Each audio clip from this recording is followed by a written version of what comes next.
Hello friends, ನಮಸ್ತೆ friends. ಈ ದಿನದ ದ ಹಿಂದೂ ಇಂಗ್ಲಿಷ್ ದಿನಪತ್ರಿಕೆಯಿಂದ ಒಂದಷ್ಟು ಬಹಳ ಪ್ರಮುಖವಾದಂತಹ ಇಂಗ್ಲಿಷ್ ಪದಗಳನ್ನ ಮತ್ತು ಒಂದಷ್ಟು ಇಂಗ್ಲಿಷ್ ವಾಕ್ಯಗಳನ್ನ ಎಕ್ಸ್ಪ್ಲನೇಷನ್ ಮೂಲಕ ಕಲ್ತ್ಕೋಣ.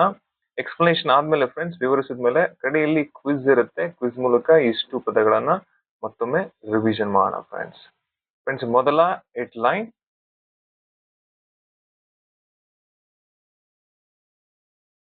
A case for judicial introspection.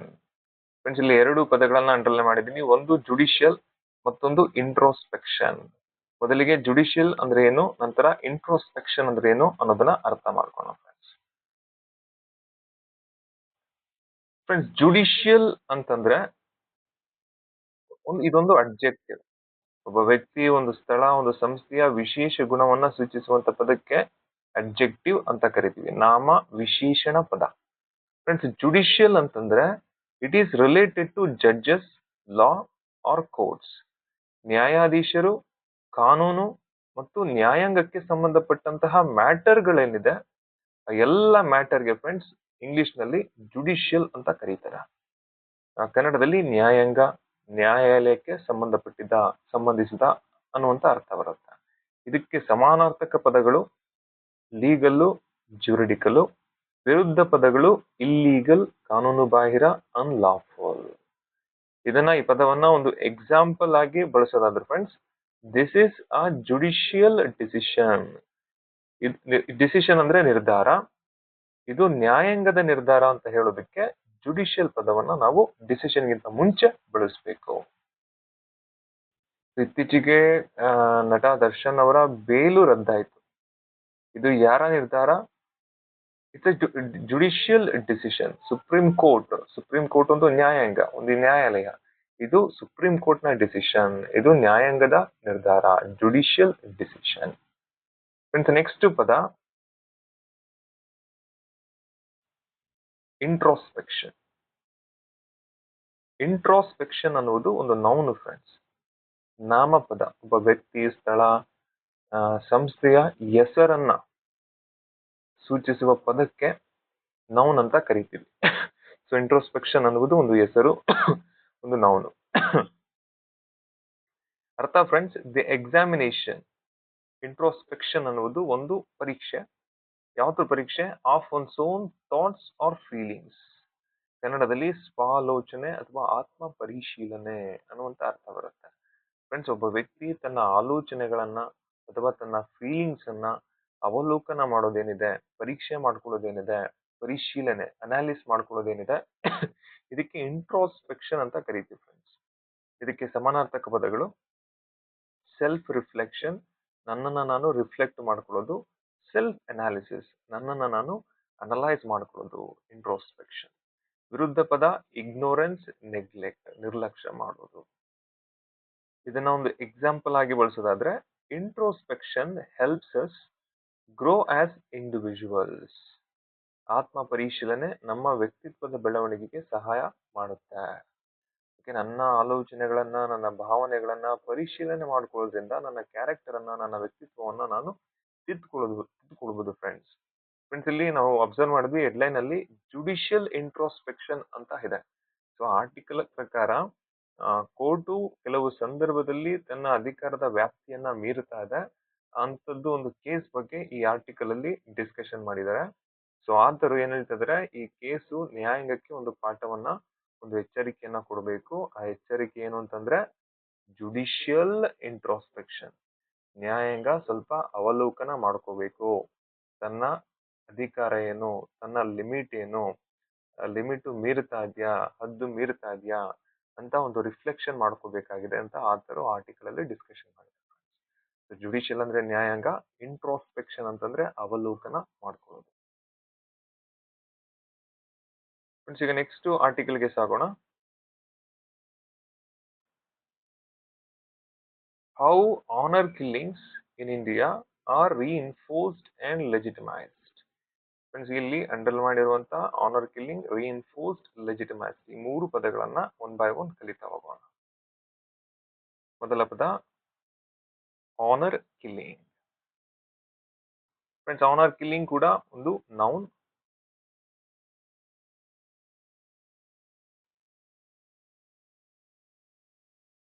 Honour killing ಕೂಡ ಒಂದು ನೌನ್, ನಾಮಪದ. ಆನರ್ ಕಿಲ್ಲಿಂಗ್ ಅಂತಂದ್ರೆ ಇಂಗ್ಲಿಷ್ ನಲ್ಲಿ ದ ಮರ್ಡರ್. ಆನರ್ ಕಿಲ್ಲಿಂಗ್ ಅಂದ್ರೆ ಫ್ರೆಂಡ್ಸ್ ಕಿಲ್ಲಿಂಗ್, ಆ ಪದನೇ ಹೇಳುತ್ತೆ ಕೊಲೆ. ಆಫ್ ಎ ಫ್ಯಾಮಿಲಿ ಮೆಂಬರ್, ಸ್ವಂತ ಕುಟುಂಬದ ಒಬ್ಬ ಮೆಂಬರ್ನ ಸಾಯಿಸೋದು, ಕೊಲೆ ಮಾಡೋದು. ಎಂತಕ್ಕೆ? For bringing perceived dishonour. ಅಂದ್ರೆ ಫ್ರೆಂಡ್ಸ್ ಡಿಸ್ಆನರ್ ಅಂತಂದ್ರೆ ಅಗೌರವ. ಕುಟುಂಬಕ್ಕೆ ಅಗೌರವ ಅಥವಾ ಅವಮಾನ ತಂದ ಕಾರಣದಿಂದ ಕುಟುಂಬದ ಮೆಂಬರನ್ನೇ, ಸಂಬಂಧಿಯನ್ನೇ ಹತ್ಯೆ ಮಾಡೋದೇನಿದೆ, ಇದಕ್ಕೆ ಆನರ್ ಕಿಲ್ಲಿಂಗ್ ಅಂತ ಕರೀತಾರೆ ಫ್ರೆಂಡ್ಸ್.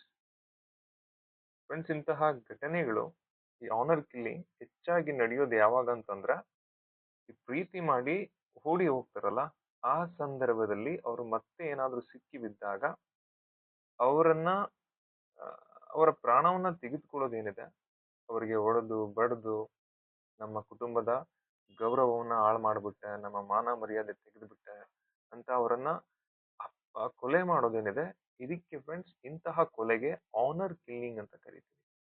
ಆನರ್ ಅಂತಂದ್ರೆ ಗೌರವ, ಗೌರವಕ್ಕೆ ಚ್ಯುತಿ ಬಂತು, ಕಲೆ ಬಂತು, ಅದಕ್ಕೆ ಆ ಚ್ಯುತಿಯನ್ನ ತಂದಂತಹ, ಅಗೌರವನ್ನ ತಂದಂತಹ ಕುಟುಂಬದ ಮೆಂಬರ್ನ ಕೊಲೆ ಮಾಡೋದೇನಿದೆ, ಇದಕ್ಕೆ ಆನರ್ ಕಿಲ್ಲಿಂಗ್ ಅಂತ ಕರೀತಾರೆ ಫ್ರೆಂಡ್ಸ್. ಫ್ರೆಂಡ್ಸ್ ಸಿನಾನಿಮಸ್ ಅಂದ್ರೆ ಸಮಾನಾರ್ಥಕ ಪದ ಶೇಮ್ ಕಿಲ್ಲಿಂಗ್. ಶೇಮ್ ಅಂತಂದ್ರೆ ನಾಚಿಕೆ ತಂದಂತಹ ವ್ಯಕ್ತಿ. ವಿರುದ್ಧ ಪದ ಫ್ರೆಂಡ್ಸ್ ಪ್ರೊಟೆಕ್ಷನ್ ಆಫ್ ಲೈಫ್ ಅಂತ ಕರಿಬಹುದು. ರೆಸ್ಪೆಕ್ಟ್ ಫಾರ್ ರೈಟ್ಸ್, ಹಕ್ಕುಗಳಿಗೆ ಗೌರವ ಅಂತ ಕರಿಬಹುದು. ಅಂದ್ರೆ ಇದಕ್ಕೆ ವಿರುದ್ಧವಾಗಿ ನೀವೇನಾದ್ರೂ ಪದವನ್ನ ಬಳಸಬೇಕು ಅಂತಿದ್ರೆ ಈ ಎರಡು ಪದಗಳನ್ನ ಬಳಸಿ, respect for rights, protection of life.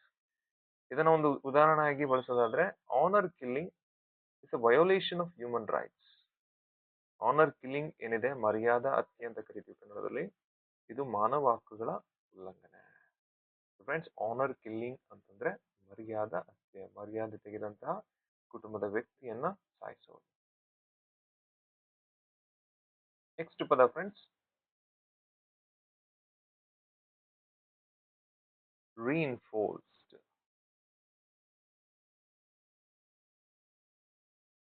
Friends reinforced ಅಂತಂದ್ರೆ, reinforce ಅನ್ನುವುದು ಒಂದು ವರ್ಬ್, ಕ್ರಿಯಾಪದ, ಕ್ರಿಯೆಯನ್ನ ಸೂಚಿಸುವಂತಹ ಪದ reinforced. ಇದರ ಅರ್ಥ ಸ್ಟ್ರೆಂಥನ್ಡ್ ಆರ್ ಸಪೋರ್ಟೆಡ್. ಯಾವುದಾದ್ರೂ ಒಂದು ವಿಷಯವನ್ನ ಮತ್ತಷ್ಟು ಬಲಪಡಿಸೋದೇನಿದೆ, ಅದಕ್ಕೆ ಮತ್ತಷ್ಟು ಶಕ್ತಿಯನ್ನ ತರೋದೇನಿದೆ, ಇದಕ್ಕೆ reinforced ಅಂತ ಕರಿತೀವಿ. ಸೊ ಅಲ್ಲಿ ಹೆಡ್ಲೈನ್ ಪ್ರಕಾರ ಆನರ್ ಕಿಲ್ಲಿಂಗ್ reinforced ಅಂತಂದ್ರೆ ಅದಕ್ಕೆ ಮತ್ತಷ್ಟು ಬಲ ಬರ್ತಾ ಇದೆ, ಶಕ್ತಿ ಬರ್ತಾ ಇದೆ, ಡೇಟಾದ ಪ್ರಕಾರ, ಸಂಶೋಧನೆಯ ಪ್ರಕಾರ. ಇದಕ್ಕೆ ಫ್ರೆಂಡ್ಸ್ ಸಮಾನಾರ್ಥಕ ಪದ ಸ್ಟ್ರೆಂಥನ್ಡ್ ಅಂತ ಕರಿಬಹುದು, ಆರ್ ಫೋರ್ಟಿಫೈಡ್ ಅಂತಾನು ಕೂಡ ಕರಿಬಹುದು. ವಿರುದ್ಧ ಪದ ವೀಕೆಂಡ್, ದುರ್ಬಲವಾಗಿದೆ, ಡಿಮಿನಿಶ್ಡ್, ದುರ್ಬಲವಾಗಿದೆ ಅಂತ ಕರಿಬಹುದು. ಉದಾಹರಣೆಯಾಗಿ ಬಳಸೋದಾದ್ರೆ, the walls for reinforced with steel. ಗೋಡೆಗೆ ಸ್ಟೀಲ್ ಅನ್ನ ಅಳಪಡಿಸಿದಾಗ ಅದೇನಾಗುತ್ತೆ, reinforced ಆಗುತ್ತೆ, ಮತ್ತಷ್ಟು ಬಲಗೊಳ್ಳುತ್ತೆ. ಗೋಡೆಗಳನ್ನ ಉಕ್ಕಿನಿಂದ ಬಲಪಡಿಸಲಾಯಿತು. ಫ್ರೆಂಡ್ಸ್ ನೆಕ್ಸ್ಟ್ ಪದ ಲೆಜಿಟಿಮೈಸ್ಡ್. ಅಗೈನ್ ಲೆಜಿಟಿಮೈಸ್ಡ್ ಅನ್ನುವುದು ಒಂದು ವರ್ಬ್ ಫ್ರೆಂಡ್ಸ್, ಕ್ರಿಯಾಪದ. ಇದರ ಅರ್ಥ ಮೇಡ್ ಲಾಫುಲ್ ಆರ್ ಅಕ್ಸೆಪ್ಟಬಲ್. ಕಾನೂನುಬದ್ಧ ಅಥವಾ ಸ್ಪೀಕರ್ ಅರ್ಹ ಮಾಡುವ ಪ್ರಕ್ರಿಯೆ ಏನಿದೆ, ಇದಕ್ಕೆ ಲೆಜಿಟಿಮೈಸ್ಡ್ ಅಂತ ಕರಿತೀವಿ. ಅಲ್ಲಿ ಹೆಡ್ಲೈನ್ ಪ್ರಕಾರ ಫ್ರೆಂಡ್ಸ್ ಈ ಆನರ್ ಕಿಲ್ಲಿಂಗ್ ಏನಿದೆ, ಇದು ಬರ್ತಾ ಬರ್ತಾ ಜನರ ನಡುವೆ ಸ್ಪೀಕರ್ ಅರ್ಹವಾಗ್ತಾ ಇದೆ, ಕಾನೂನು ಬದ್ಧಗೊಳ್ತಾ ಇದೆ ಅಂತ ಆ ಆರ್ಟಿಕಲ್ ಹೇಳ್ತಾ ಇದೆ. ಇದಕ್ಕೆ ಸಮಾನಾರ್ಥಕ ಪದ ಲೀಗಲೈಸ್ಡ್, ವ್ಯಾಲಿಡೇಟೆಡ್. ಈ ಮೂರು ಪದಗಳು ಒಂದೇ ಅರ್ಥ ಫ್ರೆಂಡ್ಸ್. Legalised, validated, ಲೆಜಿಟಿಮೈಸ್ಡ್. ಕಾನೂನು ಬದ್ಧಗೊಳಿಸೋದು ಅಂದ್ರೆ ಅದಕ್ಕೆ ಕಾನೂನಿನ ಒಂದು ಅಡಿಪಾಯವನ್ನ ಕೊಡೋದು, ಕಾನೂನಿನ ಒಂದು ಸ್ಟ್ರೆಂತ್ ಅನ್ನ, ಬಲವನ್ನ, ಸಪೋರ್ಟ್ ಅನ್ನ ಕೊಡುವಂಥದ್ದು. ಆಂಟೋನಿಮ್ ಅಂದ್ರೆ ವಿರುದ್ಧ ಪದ ಕ್ರಿಮಿನಲೈಸ್ಡ್, ಇನ್ವ್ಯಾಲಿಡೇಟೆಡ್ ಅಂದ್ರೆ ಅದನ್ನ ಅಪರಾಧಗೊಳಿಸೋದು.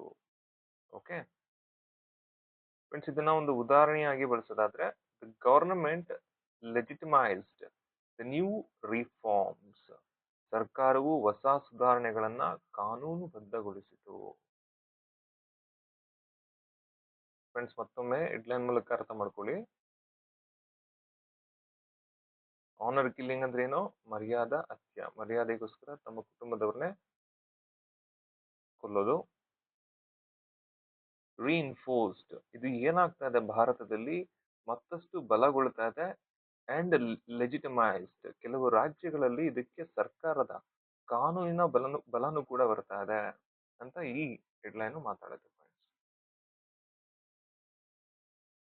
ಫ್ರೆಂಡ್ಸ್. ಈ ದಿನ ನಾವಿಷ್ಟು ಪದಗಳನ್ನ ಕಲ್ತ್ವಿ. ಮತ್ತೊಮ್ಮೆ ರಿವಿಷನ್ ಮಾಡೋದಾದ್ರೆ, ಜುಡಿಷಿಯಲ್ ಅಂತಂದ್ರೆ ನ್ಯಾಯಾಂಗ ಅಥವಾ ನ್ಯಾಯಾಲಯಕ್ಕೆ ಸಂಬಂಧಪಟ್ಟಿದ್ದು. ಇಂಟ್ರೋಸ್ಪೆಕ್ಷನ್ ಅಂತಂದ್ರೆ ಆತ್ಮ ಪರಿಶೀಲನೆ ಮಾಡ್ಕೊಳ್ಳೋದು. ಆನರ್ ಕಿಲ್ಲಿಂಗ್ ಅಂತಂದ್ರೆ ಕುಟುಂಬಕ್ಕೆ ಅವಮಾನ ತಂದಂತಹ ವ್ಯಕ್ತಿಯನ್ನ ಏನಿದೆ ತಂದ ಕಾರಣದಿಂದ ಆ ವ್ಯಕ್ತಿಯನ್ನ ಹತ್ಯೆ ಮಾಡೋದು. ರೀಇನ್ಫೋರ್ಸ್ಡ್ ಅಂತಂದ್ರೆ ಬಲಪಡಿಸೋದು ಅಥವಾ ಶಕ್ತಿಗೊಳಿಸೋದು. ಲೆಜಿಟಿಮೈಸ್ಡ್ ಅಂತಂದ್ರೆ ಕಾನೂನುಬದ್ಧ ಅಥವಾ ಸ್ವೀಕಾರಾರ್ಹ ಅನ್ನುವಂತ ಅರ್ಥ ಬರುತ್ತೆ ಫ್ರೆಂಡ್ಸ್. ಈಗ ಕ್ವಿಜ್ಗೆ ಹೋಗೋಣ. ಇಷ್ಟು ಪದಗಳು ತಲೆಯಲ್ಲಿ ಇರಲಿ. ಮೊದಲ ಪದ ಜುಡಿಷಿಯಲ್. ಜುಡಿಷಿಯಲ್ ಪದದ ಅರ್ಥ ಏನು ಫ್ರೆಂಡ್ಸ್? ಇದು ಕ್ರೀಡೆಗೆ ಸಂಬಂಧಪಟ್ಟಿದ್ದ, ನ್ಯಾಯಾಲಯಕ್ಕೆ ಸಂಬಂಧಪಟ್ಟಿದ್ದ, ಕೃಷಿಗೆ ಸಂಬಂಧಪಟ್ಟಿದ್ದ, ವೈದ್ಯಕೀಯಕ್ಕೆ ಸಂಬಂಧಪಟ್ಟಿದ್ದ. ಫಸ್ಟ್ ಆರ್ಟಿಕಲ್ ಫಸ್ಟ್ ಪದ ಜುಡಿಷಿಯಲ್ ಅನ್ನೋದು ನ್ಯಾಯಾಲಯಕ್ಕೆ ನ್ಯಾಯಾಂಗಕ್ಕೆ ಸಂಬಂಧಪಟ್ಟಿದ್ದು. Option B right answer. Next ಪ್ರಶ್ನೆ, ಇಂಟ್ರೋಸ್ಪೆಕ್ಷನ್. ಇಂಟ್ರೋಸ್ಪೆಕ್ಷನ್ ಅಂದ್ರೆ ಏನು ಫ್ರೆಂಡ್ಸ್? ಆತ್ಮ ಪರಿಶೀಲನೆ ಮಾಡ್ಕೊಳ್ಳೋದು, ತಿನ್ನೋ ಅಭ್ಯಾಸ, ಓಡೋದು, ನಿದ್ರೆ ಮಾಡೋದು. ಯಾವ್ದು ಫ್ರೆಂಡ್ಸ್ ಸರಿಯಾದ ಉತ್ತರ? ಆಪ್ಷನ್ ಎ, ಆತ್ಮ ಪರಿಶೀಲನೆಗೆ ಇಂಟ್ರೋಸ್ಪೆಕ್ಷನ್ ಅಂತ ಕರಿತೀವಿ. Next one, honour killing.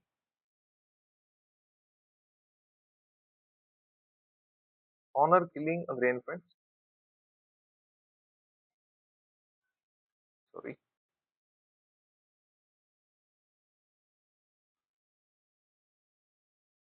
Honour killing ಅಂದ್ರೆ ಮದುವೆ ಹಬ್ಬ,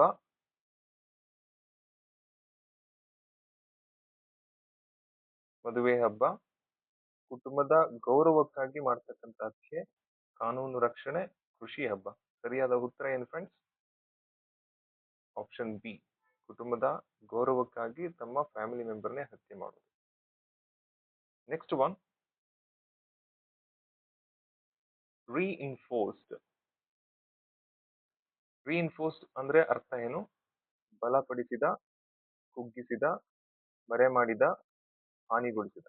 ಸರಿಯಾದ ಉತ್ತರ ರೀಇನ್ಫೋರ್ಸ್ಡ್, ಸ್ಟ್ರೆಂಥನ್ಡ್. ಆಪ್ಷನ್ ಎ, ಬಲಪಡಿಸಿದ. ಕಡೆಯ ಪ್ರಶ್ನೆ ಫ್ರೆಂಡ್ಸ್, ಲೆಜಿಟಿಮೈಸ್ಡ್ ಅಂದ್ರೆ ಏನು?